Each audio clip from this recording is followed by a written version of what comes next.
কক্সবাজারের সেই viral photographer কাজলের আপত্তিকর একটা ভিডিও ভাইরাল হয়েছে। কি ভিডিও ভাইরাল হয়েছে, কেন ভিডিও ভাইরাল হয়েছে এবং কারা এই ভিডিওগুলো ভাইরাল করেছে, নাকি কাজল নিজেই ট্রেন্ডিং এ থাকার জন্য এই চালাকিটা করছে দর্শকদের সাথে। আজকের এই ভিডিওর মাধ্যমে সকল রহস্য উন্মোচন করা হবে, তাই ভিডিওটি ধৈর্য ধরে আপনাদেরকে দেখতে হবে। এমনকি এই প্রসঙ্গে কাজলের সাথে আমার সাথে ভিডিও কলে কথা হয়েছে, আপনাদেরকে সেটাই জানাবো আসলে কি হয়েছে, কেন হয়েছে। Hi guys, welcome back to another video. কি অবস্থা তোমরা সকলে, কেমন আছো? আরে এই ভদ্র মেয়েটার এগুলা কি দেখা যায় আর এত বড় বড় কেন? ওই দিনও দেখলাম বাচ্চা মেয়েটা এবং স্কুল ড্রেস পরা, আর এই তো কয়েকটা দিনের ব্যবধানই মাত্র এত বড় হয়ে গেল কিভাবে, সেটাই বুঝলাম না। হ্যালো এভরিওয়ান, আসসালামু আলাইকুম, সবাই কেমন আছেন? আরে এ তো দেখছি যে কুসকুসে কালো খ্যাত আনস্মার্ট। আই হাই, তাইলে এই মেয়েটা কিভাবে এত সুন্দর এবং এত স্মার্ট হইলো? হ্যালো আসসালামু আলাইকুম গাইস, আমাদের কাজলের 1 মিলিয়ন হওয়াতে। আরে ওই সেদিন না দেখলাম তার টিকটক শুরু করতে, তার ভিতরে 1 মিলিয়ন হয়ে গেছে। 17 Pro Max নিয়ে ফেলছি।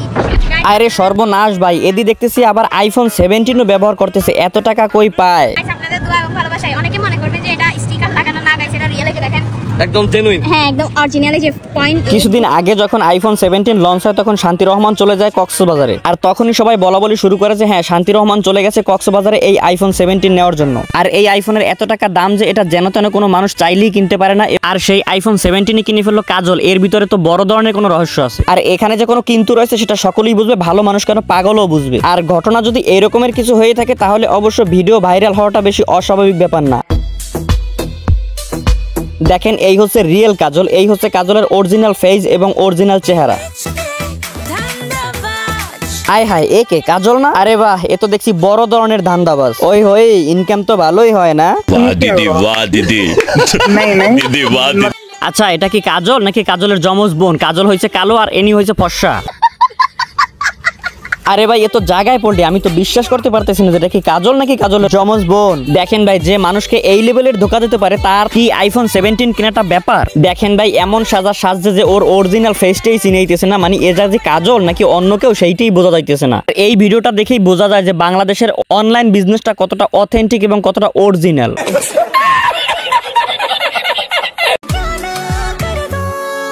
আমি কেন হ্যাপি জানেন? Thank you so much, thank you so much. আমার আর 10,000 ফলোয়ার হলে 1 মিলিয়নে যাব আমি। না ঠিক আছে, তুমি 1 মিলিয়ন না 2-5 মিলিয়ন ফলোয়ার গেইন করতে পারবা। তুমি যেই লেভেলের খোলামেলা কায়দায় ভিডিও তৈরি করতেছো, এতে তোমার মনগুলো দেখে অনেক পোলাপানের অলরেডি রাতে স্বপ্নদোষ হওয়া শুরু করে দিছে। তার মানে তুমি অতি দ্রুতই সেলিব্রিটি হতে যাচ্ছ। সবাই কেমন আছেন? তো সারা জীবন সবাই আমার ইন্টারভিউ নিছে। আরে সর্বনাশ, কাজল দেহি সেলিব্রিটি হওয়ার আগেই সোলারব্রিটি হয়ে গেছে। কথাটা কইলো কি শুনছেন নি? ওয়ালাইকুম, সবাই কেমন আছেন? তো সারা জীবন সবাই আমার ইন্টারভিউ নিছে। সারা জীবন সবাই ওনার ইন্টারভিউ নিছে, আজকে উনি ওনার ইন্টারভিউ নিতেছে। আরে কত বড় একটা বিশাল একটা ব্যাপার। সারা জীবনটা পাইলো কি আমি বুঝলাম না। ও তো বয়স হয়েছে মাত্র 2 দিন, আর এই 2 দিন বয়সে ওর ইন্টারভিউটা আবার কেডা নিল, আবার সারা জীবনটা কই পাইলো বুঝলাম না। যাই হোক, বুঝলাম মানুষের উপরে উঠলে যেটা হয় আর কি। ছবি তুলে দাও।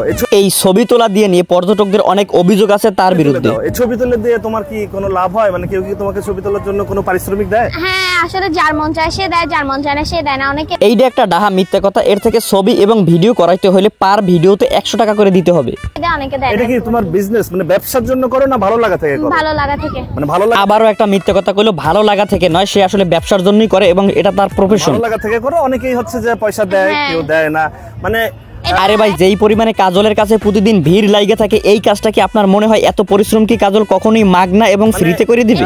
একান্তই তাদের ব্যক্তিগত তাদের ব্যাপার, কার কাছে দাবিও করো না।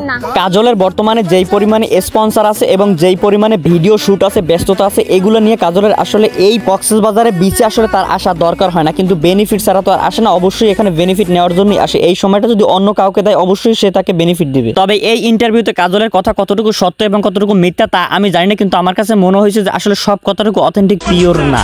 আমাকে ভালো লাগার কিছু নাই, কারণ আমি কালা। ভিডিওতে যা দেখো সবই হচ্ছে এডিটের খেলা। যাক, তাহলে সত্যি কথাটা স্বীকার করলা। এবার আসেন আমরা কাজলের ভাইরাল ভিডিও নিয়ে কথা বলি। আরে ভাই এই হচ্ছে সেই আলোচিত এবং সমালোচিত ভিডিও। আসলে এইখানে কিছুই নাই, এটা নিয়ে হুদাই খালি পোলা পায়নি, খালি ডাকাডাকি করে হুদাই খালি পোলা পায়নি ভাইরাল করছে এই বিষয়টা। আর আমরা অনেকগুলো ভিডিওতে দেখেছি যে কাজল কান্নাকাটি করতেছে এবং কাজল বলতেছে যে আমাকে নিয়ে নোংরামি করছে, নষ্টামি করছে, মানুষ আমাকে খারাপভাবে দেখছে। আসলে আমি মনে করি ব্যাপারটা ওই রকমের কিছুই না, কিছু দুষ্ট পোলাপান আছে যারা এই কাজলের পিছনে পড়ে আছে, তারাই শুধু এই কাজটা করছে এবং এখানে আসলে বড় করে দেখার কিছুই নেই। আর এইখানে যে এত বড় দেখাচ্ছে এইটা হচ্ছে এডিটিং এর খেলা। আর এই মেয়েটা যে কান্নাকাটি করতেছে আসলে ব্যাপারটা হচ্ছে ছোট মানুষ তো, আসলে বয়স কম আবেগ বেশি, এই জন্য আর কি। আর এইগুলা কারা করে জানেন? অতি আবেগ নিয়ে যারা বসবাস করে এবং কাজলের সাথে যাই যারা টুস করে ভিডিও করে আর বাসায় গিয়ে স্যাড সং দিয়ে এরপরে স্লো মোশনে ভিডিওটি আপলোড করে। মনে হয় যেন ওর কোন হত্যাকারী জানি প্রেমিকা ছেলে। আমার মতে কাজলের এখন এইসব উটপাটাং লোকদের কাছ থেকে দূরে থাকা উচিত। এদের সাথে মিশলে বা সময় দিলে কাজলের উপকারের চেয়ে কাজলের ক্ষতি হবে বেশি। আর গাইস, আমি ভিডিওর শুরুতেই বলেছি যে কাজলের সাথে আমি ভিডিও কলে কথা বলেছি, আসলে এই বিষয়টা ছিল ফেক এবং দুঃখিত আপনাদের সাথে এই মিথ্যাটা বলার জন্য। এইটা একটি এডিটিং ভিডিও। আসলে কাজল মেয়েটা কিন্তু এতটাও খারাপ না যতটা খারাপ আমরা উপর থেকে দেখি। হেই গাইস, ভিডিওটি ভালো লাগলে খুব তাড়াতাড়ি লাইক, কমেন্ট এন্ড সাবস্ক্রাইবের মতন সামাজিক কাজগুলো করতে লেগে পড়ুন।